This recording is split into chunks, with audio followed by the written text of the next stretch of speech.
మాలాగా వేరే స్టేట్లలో ఉండే వాళ్ళకు ఎప్పుడైనా సెలవులకు వస్తేనే ఇంట్లో అమ్మ వాళ్ళు తయారు చేసి పంపిస్తారు ప్యాక్ చేసి. కానీ మనం రోజు వెళ్ళనీకి అవ్వదు కదా ఊరికి.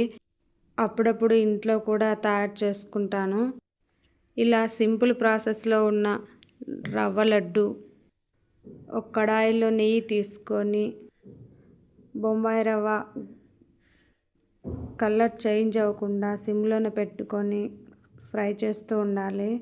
అందులోనే 1 కప్పు పచ్చి కొబ్బరి గ్రైండ్ చేసుకొని వేయాలి. ఆ ఫ్రై చేసేటప్పుడు షుగర్ కూడా తీసుకోవాలి.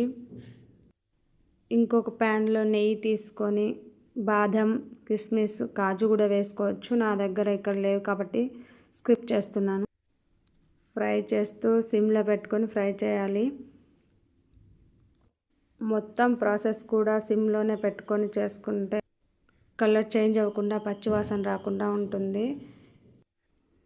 ఈ రవ్వ కలబెట్టుకుంటూ ఉంటూ మధ్యలో కొద్దిగా పాలు వేసుకుంటూ మనకు రవ్వ లడ్డు ముద్ద అవ్వే స్టేజ్ వరకు పాలు వేస్తూ కొద్దిగా కలబెడుతూ ఉంటూ అందులోనే ఫ్రై చేసిన డ్రై ఫ్రూట్స్ కూడా వేసుకోవాలి.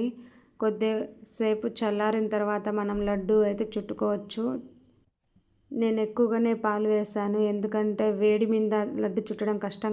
మనం పచ్చి కొబ్బరి పాలు వేసాం, టేస్ట్ సూపర్. Thank you.